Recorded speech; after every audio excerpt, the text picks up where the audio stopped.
Today, very cool day, everybody. Very important day.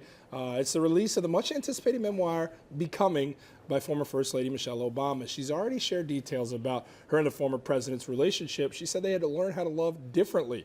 She said politics was hard on the traditional life she dreamed of, so she had to be willing to change, but also learn how to be vocal and vulnerable about what she needed.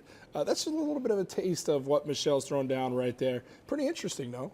Very interesting. So I'm going to be rushing to get this book just to support our former First Lady and everything. But I think she has so much to offer just in terms of being a woman, a black woman in our country, and that I really, really, really want to get the lowdown on. Yeah, I think it's interesting, like being cognizant of the different love styles. And when you marry someone, you're marrying your love and you're marrying your different love styles together, right? So maybe someone gives love in a different way than you're used to receiving love. So I think it's a really cool thing to think about. Everyone take the love language quiz, figure out what kind of love is important to you and what your language is. And I think it's a really cool concept to be aware of.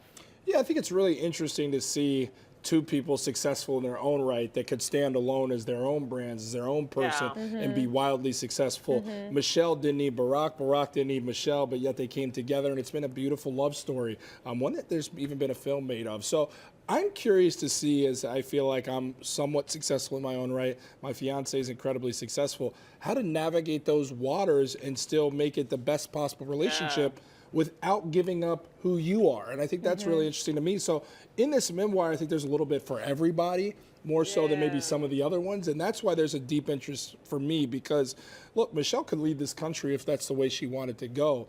She does not, but she still had an incredible impact. She's not sacrificed who she is, despite standing alongside the most powerful position in the country and the one that her husband had. And that's what she talked about in the book. And I think that's interesting. Is that she had to grow into her new life, meaning just by herself, and then of course as a partner in a marriage too. Yeah. I think we're going to just find out a lot of details. I know. That we didn't I want to know. listen to the audiobook and listen to her reading it. I think that would be really cool. So from somebody who would definitely not be classified as a housewife in Michelle Obama, to some housewives that have made a living on TV with drama. It's the Real Housewives of Orange County, and Tamra was not feeling Gina after Gina spilled the tea to Shannon the week earlier, pretty much threw Tamra under the bus. So Tamra had opted to not join in the festivities for Gina's birthday because she was still upset. But instead, Tamra decided to spend the night with her best friends, Vicky and Shannon. Well, the problem is she failed to tell Gina that she wasn't going to be showing up. What happened? I forgot to call. Who? Gina? I've been busy all day making casseroles and getting Does dressed. she think that you're going to her party? Yes. Gina FaceTimed me. I can't FaceTime. I can't believe she didn't answer. Kelly Dad, call me. Kelly Dad, where are you? Can I just tell her that Shannon's constipated? I had to help her get an enema. Get an enema. Oh my So goodness. for one, Tamra is so messy. She's always getting herself in this drama playing innocent. She's probably one of my least favorite characters of all the Real Housewives. But I digress. The question here is, have you ever lied to get out of doing something with a friend? I feel like it's a common occurrence, but how do you guys address it? Guys, I'm just really blunt about it. I just say, like, I'm not feeling it. I can't do it tonight. Like, I just try to be really upfront and just say it's not going to happen and not give too many excuses. Yeah, see, you're better than me. Yeah, because you heard her trying to say, "Oh, should I tell her I had to help her with an enema?" No, and it's that like if- story is too much. Yeah, and if you get don't wanna too be that specific, person. like the person's gonna see through it and they're gonna be upset that you're choosing these other things over them. Just say you can't do it. You know, we all have a finite amount of energy, and I always like quality time is my love language. Speaking of love languages, so I never want to hang out with someone if I'm not going to be able to give them like my, you know, if I'm not going to be able to be present and be fun, and if I'm not like energetic with them, so I'll just say it if I can't do it. This drives my fiance crazy, and I see why. It would drive me nuts if I was removed from it. It wasn't me. I commit first. Yes. Without knowing if I for sure can do it. You do. Jordan. And then I either follow through or I go back and say, I just got too much going on and I can't do it. Because initially the desire is to want to be there. It's not like I'm committing to something I have no interest in going to.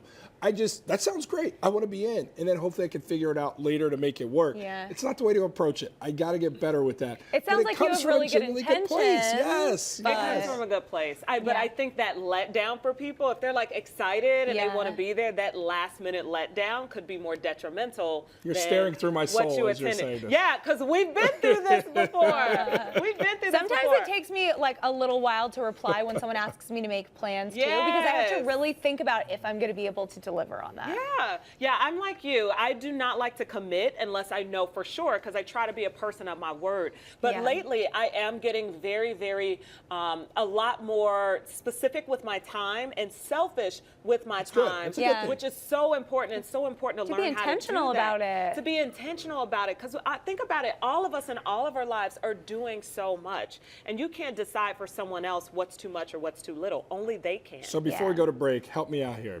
Give me a little therapy session. What should I do differently? Why are you just asking her? Because I've done it to her. What should I do differently? I think you should if you're on the fence, say I'm not sure yet, but I will try, or I'll get back to you. I'll let you know. Yeah, I I messed up this way a few weeks ago with Felicia. I have thought a friend I was who's like you, and she'll tell me it's going to be a game time decision because I have this and this. So I'm like, oh, like I hope that it happens, but I know that there is a chance that it won't happen. Then you don't let people down, and I'm not mad at you about that, by the way. Oh, you're doing a lot, so I get it. You're doing a lot.